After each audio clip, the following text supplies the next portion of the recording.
Good morning, Skyhawks. Happy Friday, April 24th, 2015. It's a sky day, which means star periods 1, 3, and 5.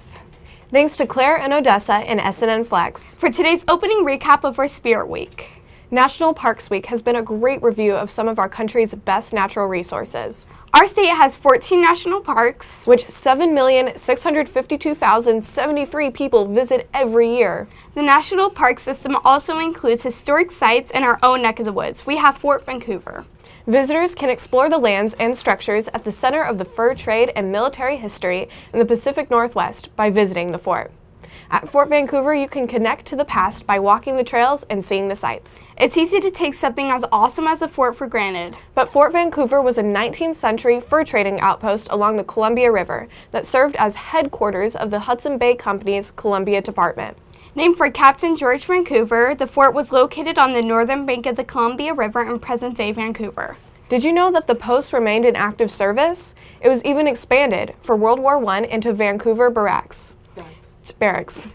During World War I, it was home of the Army's Spruce Production Division for airplanes for World War I fighter planes. In the years between World War I and World War II, the 5th Infantry Brigade was based there, and from 1936 to 1938, it was commanded by future Army Chief of Staff George C. Marshall.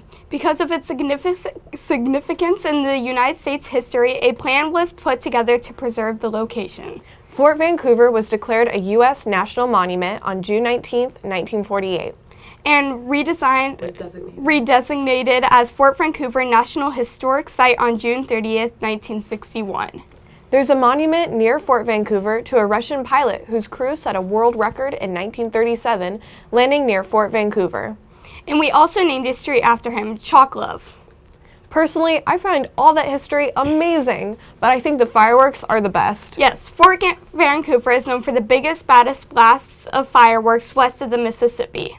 According to one source, it lasted for 31 minutes and featured 5,440 shells. Dude! Be proud of our very own Fort Vancouver. Watch this.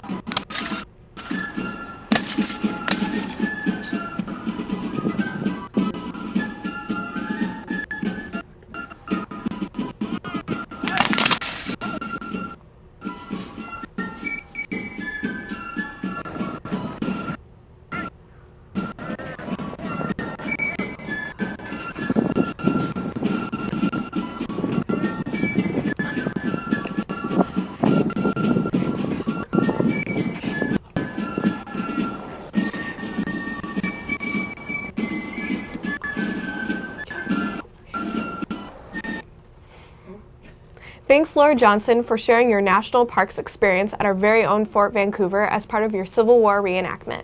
In other news, today is the deadline. It's the last day for ASB applications. Make sure yours is turned into Mr. Strong today. Good luck, everyone. Election Day is at the Ridge on May 8th. Science Olympians? Did you give your shirt to Mr. Hunting clean? He needs it pronto. Today. If you have it in your locker or bag, get it out and deliver it to him. Science news today includes the Hubble telescope. In April 1995, the Hubble Space Telescope, which was launched into orbit exactly 25 years ago, took its most iconic image, the Pillars of Creation. These gigantic towers of dust and gas, 7,000 light years away, are named because of the immense force of gravity causes them to condense into clumps of matter that will become new star systems. Did you know that the Hubble's lifetime is limited? Without repairs, it'll slowly deteriorate.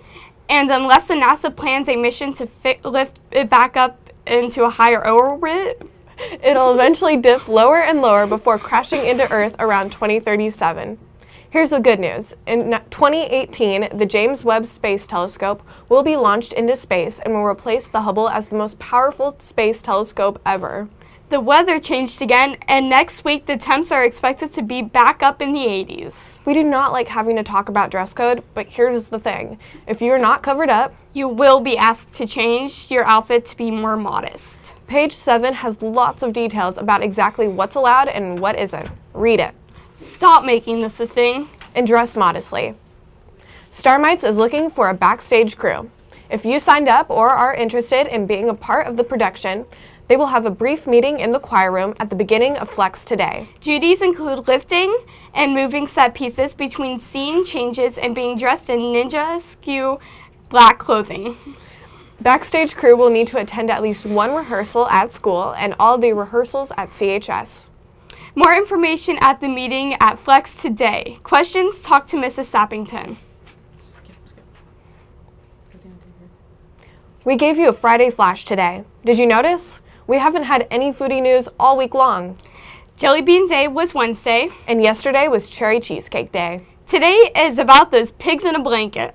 The first written record of Pigs in a Blanket occurs in Betty Crocker's Cooking for Kids in 1957. Pigs in a blanket are also known as devils on horsebacks. Kilted sausages. And yes, wiener winks.